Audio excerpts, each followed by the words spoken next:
Que pouvons-nous dire sur le sujet de la temporalité et de l'intemporalité?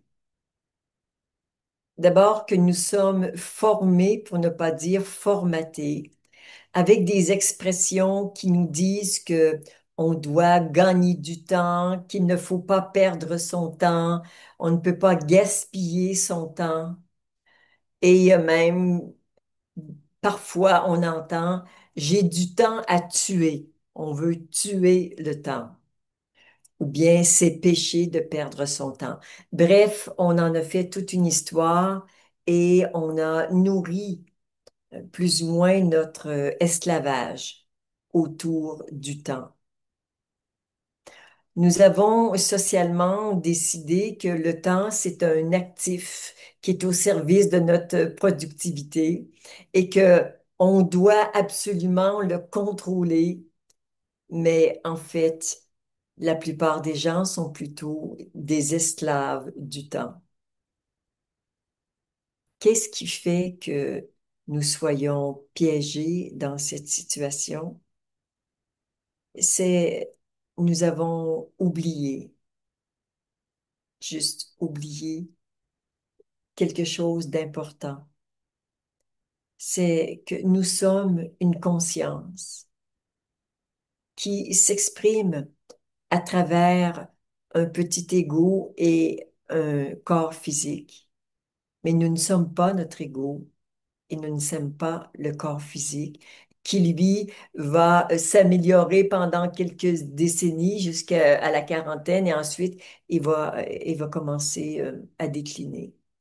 La conscience, par manque de maturité, aussi parce que elle a été formatée de cette manière, la conscience a oublié qu'elle est conscience pure et que l'expérience qu'elle fait à travers le corps dans cet environnement qu'on appelle la réalité en trois dimensions, la conscience n'est pas cela.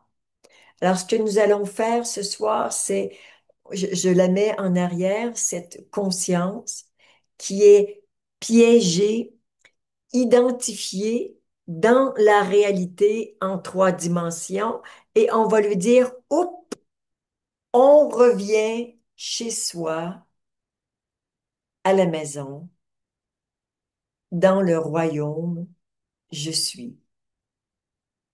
Et à partir de cet espace, installé profondément dans cet espace, une partie de mon attention va s'investir dans une expérience, mais vous allez le voir avec le temps, en y croyant de moins en moins, en voyant qu'il n'y a pas vraiment d'enjeu, que tout ça, cette réalité est un jeu et que si on y met de la joie et de la légèreté, on peut jouer le jeu de la vie, s'amuser, mais sans en être captif, sans être piégé.